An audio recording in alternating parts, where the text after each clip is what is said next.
7 98 36.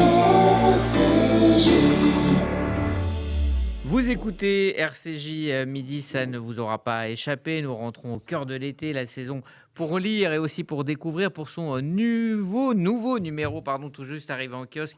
Le magazine L'Arche vous emmène donc du côté de Césarée Laurence Goldman à travers un grand dossier de 88 pages. Et pour en parler, nous ne sommes pas tout seuls.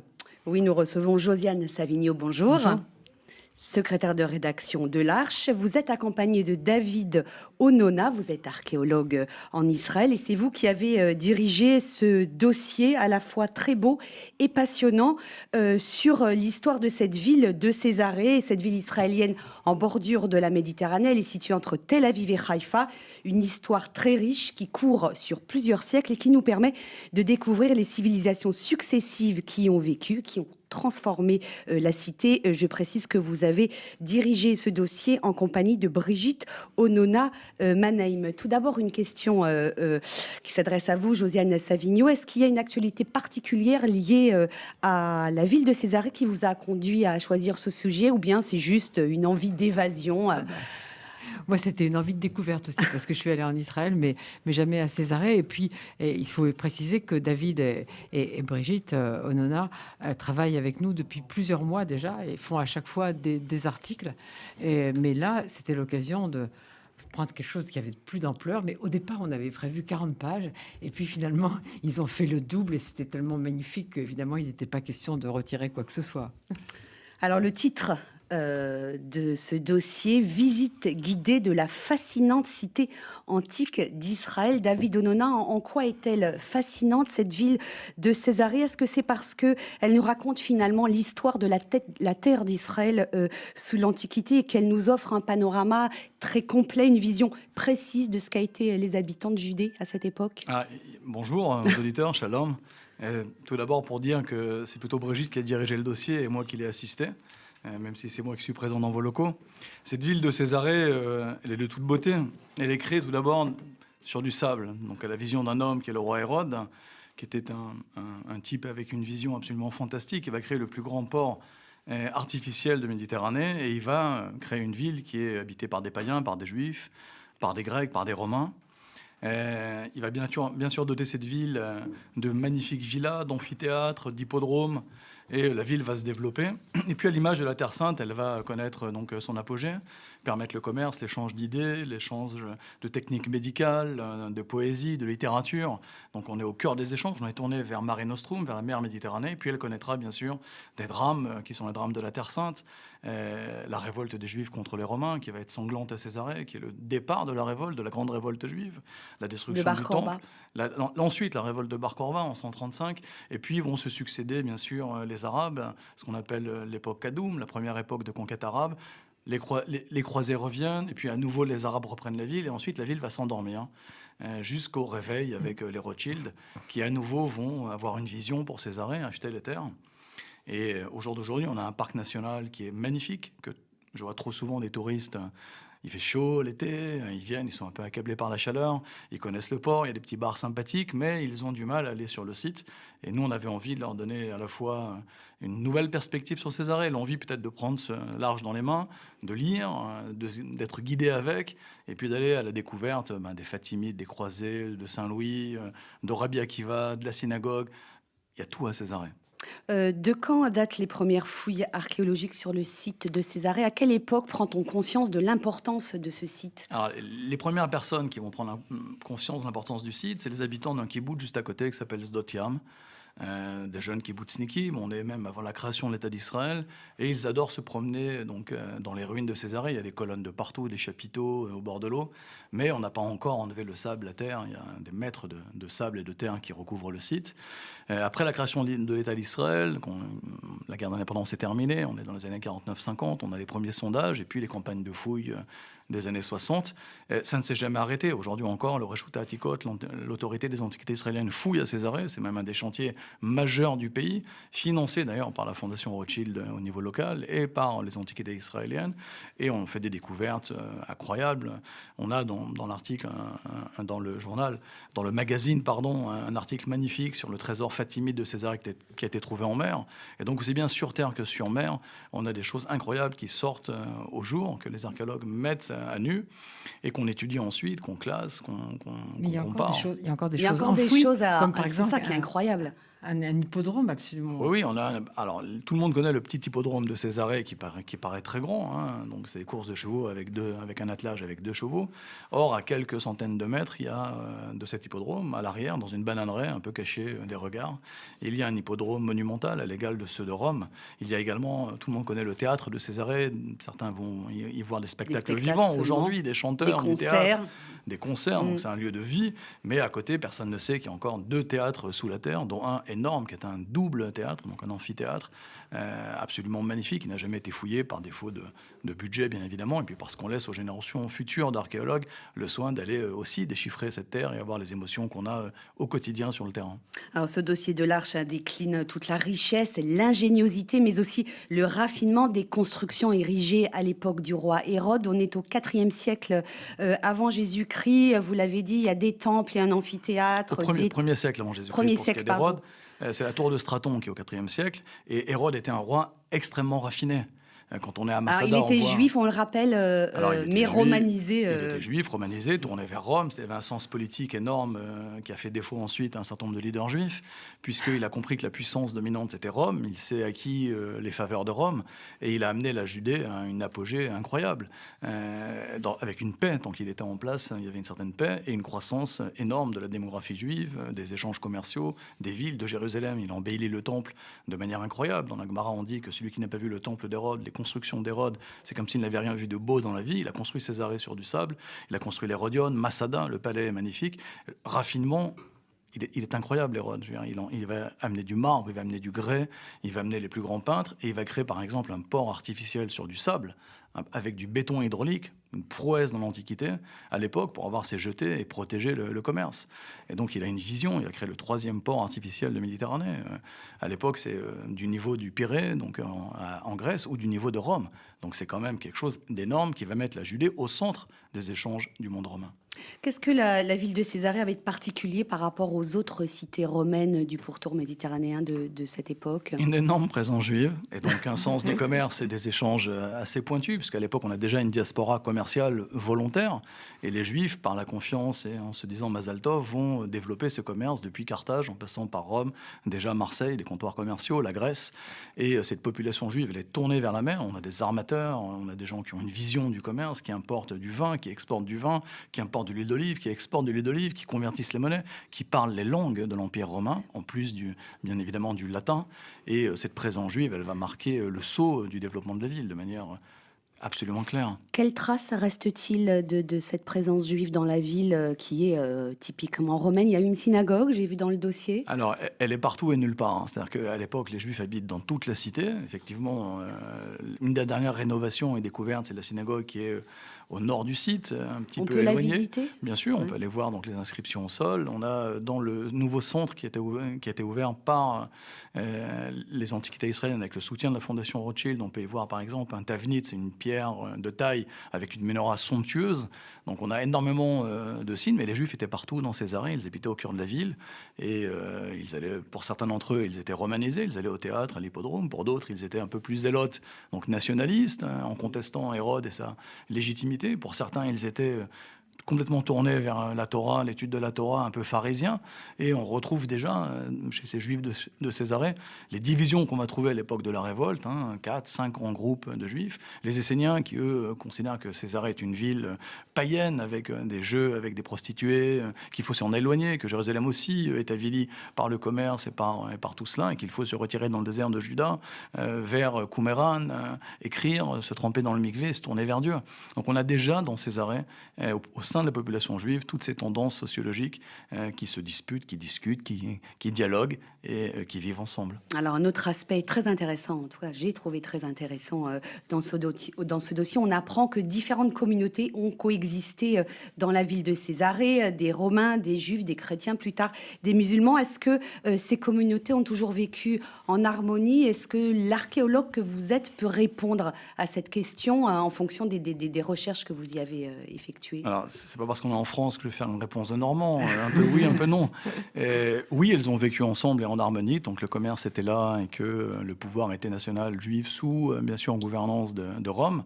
Mais dans l'archéologie, vous savez, finalement, vous posez une question fondamentale, c'est qu'est-ce que apporte l'archéologie aujourd'hui, finalement, à nos sociétés, aux jeunes, à la jeunesse? Qu'est-ce qu'elle nous dit, l'archéologie? L'archéologie, elle nous dit deux choses simples. On peut y voir le meilleur de l'homme. On peut y voir des outils et l'évolution des outils, par exemple, des chirurgiens dentistes dans l'Antiquité romaine, à Césarée. On retrouve des trousses de chirurgiens qui essayaient de soulager les gens qui avaient des maux de dents. Et donc, c'est vraiment le souci de l'autre. On y trouve la beauté avec des fioles en verre de parfum pour les femmes, pour se farder, être belle. On y trouve des bijoux absolument incroyables. On y trouve des monuments à la gloire de Dieu ou à la gloire d'une déesse ou du jeu ou du théâtre ou de la musique. Donc, on y trouve le meilleur de l'homme, puis on y trouve le pire de l'homme, c'est-à-dire des massacres, des destructions, des assassinats. Et donc, Césarée, elle est à l'image de cela. À nous de savoir de quel côté on se situe. Est-ce qu'on est du côté de la lumière et du vivre ensemble et de la compréhension les uns des autres et du respect les uns des autres et de la tolérance? Ou est-ce qu'on est du côté, finalement, de l'obsession de la raison, d'avoir la justice et le émettre pour soi? Et c'est ce qu'on voit aussi à Césarée. Oui, Josiane. Parmi les choses qui m'ont fasciné, il y a l'aqueduc et l'approvisionnement en eau de Césarée à l'époque, qui est donc équivalent à ce qu'on peut avoir ici dans les pays industrialisés, c'est ça? Oui, on a une hygiène dans la ville avec une évacuation d'un côté des eaux usées et puis de l'autre on a des fontaines. Césarée veut impressionner donc les Romains, bien évidemment. Il veut une population de haut niveau. Qui dit population de haut niveau dit des bains, des thermes, de l'eau à domicile, la pureté. Et donc, il va construire un système d'adduction d'eau avec les aqueducs qui est visible d'ailleurs sur les plages de Césarée, qui est un ouvrage d'art incroyable à des dizaines de kilomètres de la ville. Et la ville ne va pas manquer d'eau, ce qui est un miracle dans la région. On est quand même sur une mince petite partie de terre qui lie l'Asie, l'Afrique, l'Europe, à pied pour le commerce, avec un port extraordinaire. Et les habitants boivent à souhait, il y a de l'eau à profusion. Et ça, c'est effectivement une des merveilles de la ville qui montre le niveau de vie. Après, quand Césarée va tomber dans l'oubli, la population juive et non juive d'ailleurs d'Israël va régresser au niveau médical, au niveau de la qualité de vie. Quand les hommes sont ensemble, ils progressent, et quand ils se battent et se déchirent, souvent on a une régression, et on le voit dans la poterie, on le voit dans la richesse des lieux, on le voit dans la qualité de vie et dans l'espérance de vie. Et quand on fait une analyse, par exemple, des ossements retrouvés, on voit que les gens vivent moins bien, moins longtemps, et qu'ils décèdent beaucoup plus tôt. Alors, parmi les articles que vous signez, David Onona, dans ce numéro de l'Arche, il y en a un sur les lampes à huile, puisque visiblement on en a retrouvé beaucoup. Je montre juste certaines de ces photos qui sont magnifiques. Elles ont été retrouvées intactes dans cet état-là, ou elles ont été reconstituées par les archéologues? Non, la plupart du temps, elles sont intactes. Quand on en trouve une intacte, on est très heureux. Ça arrive, surtout à Césarée, puisqu'il y a énormément d'habitations de civils, de gens qui habitaient. Elles sont en argile? Elles sont en argile pour la plupart d'entre elles, avec différentes techniques. Sur les lampes à huile, c'est magnifique, parce que quelque part, c'est éclairer le foyer, quoi. C'est éclairer la nuit. Qu'est-ce que ça nous dit? Ça nous dit que les hommes, la nuit, c'est compliqué déjà. Donc, pas seulement parce qu'on risque de buter en se levant de son lit pour aller prendre un verre d'eau, mais la nuit, c'est l'angoisse, c'est l'incertain, c'est les forces du mal. Et donc, la ville impressionne par l'eau, mais elle impressionne aussi par la lumière. Césarée est éclairé par son phare, il est éclairé dans la ville. Puis il y a une deuxième chose qui est étonnante, au-delà effectivement de l'iconographie qu'on a mis en œuvre. Oui, certaines sont juives, avec des motifs de menorah, et d'autres, comme le souligne Josiane, je vous laisse le dire, une scène érotique romaine. Moi, ça m'a beaucoup plu aussi, parce qu'évidemment, il y a la symbolique de celles qui ont des motifs juifs, ça, mais c'était assez drôle quand même qu'il y ait aussi une scène érotique. Il y en a même plusieurs. On a même trouvé des jetons de scènes érotiques, puisque le plus vieux métier du monde était pratiqué à Césarée, et que les langues, c'était quand même compliqué. Les Juifs, se débrouillaient plutôt bien, mais il y avait des gens qui ne parlaient pas les langues, et donc ils choisissaient sur des jetons les services qu'ils demandaient à ces jeunes femmes. Ce qui est intéressant sur ces lampes à huile qui sont marquées, c'est le marquage du territoire, un petit peu à l'image des mammifères. C'est-à-dire que quand on est juif, on veut mettre la menorah. Quand on est païen, on veut montrer qu'on est païen et totalement libre, voire libertin en l'occurrence. Quand on est musulman plus tard, on va va effectivement mettre des versets du Coran ou des arabesques. Et quand on est chrétien, on va y mettre une croix byzantine pour dire, voilà, c'est moi, et je suis absolument marqué dans le sceau de ma lampe. Et ça, c'est aussi mon identité. Et donc, à Césarée, on a ce marquage, bien évidemment, des hommes. Mais moi, ce que je retiens surtout des lampes à l'huile, c'est cet éclairage, cette lumière, cette nécessité qu'a l'homme d'éclairer le monde. Et parfois, dans l'obscurité, on est content d'avoir sa petite lampe à huile quand même. Elles sont si belles aussi. Elles sont très magnifiques. belles, très belles. Est-ce qu'on peut tout visiter et tout voir lorsqu'on se rend à Césarée sur place? Alors, je vais arrêter avec les réponses oui-non. Le site est ouvert dans tout ce qui a été fouillé et mis en relief et offert au public. C'est quand même un domaine extrêmement vaste. Alors après, avec la Fondation Israël Archéologie que j'ai l'honneur de diriger, effectivement, on a accès à des choses très VIP. Pas que les gens soient des VIP, mais assez exceptionnels. On peut rentrer dans des réserves de fouilles. On peut visiter des fouilles actuelles et toucher du doigt ce qui vient de sortir de terre il y a 10 minutes, avec la terre encore sur... Mais là, il faut aller avec vous. Mais là, il faut venir avec nous. On peut rencontrer des archéologues, discuter avec eux, discuter des chantiers de fouilles, rencontrer des volontaires. On peut même venir fouiller sur le site. Quand on a un groupe de 10 personnes, on peut nous contacter et venir participer à des fouilles. Donc, on a un champ des possibles qui est large. Soit en se promenant en famille cet été, et j'invite les gens à venir en Israël. On est post-Covid et on a besoin de votre soutien et de ces visites. Et je pense qu'avec ce guide en main, c'est véritablement un guide, une prouesse que Jo a dirigé, parce que c'est quand même quelque part, avec Paul Henriette, les deux personnes qui sont la baguette sur l'arche. Et nous, on a beaucoup de plaisir à collaborer, à travailler ensemble. Et je pense qu'elles ont fait un numéro magnifique. Nous, on est juste quelque part un support. Et on a été heureux de s'exprimer. Venez à Césarée. Je ne dirais pas dans ce sens-là. Venez à Césarée en famille, venez-y avec des amis. Perdez-vous un peu dans les ruines, dans le théâtre, dans les villas au-dessus. Je pense qu'il y a beaucoup d'informations ici, c'était très intéressant. Et puis on a des voyages régulièrement. Il y a d'ailleurs une page qui indique certains voyages, notamment au mois de décembre, où on fait visiter un peu différemment. On va un peu plus loin pour les gens qui aiment l'archéologie, l'histoire.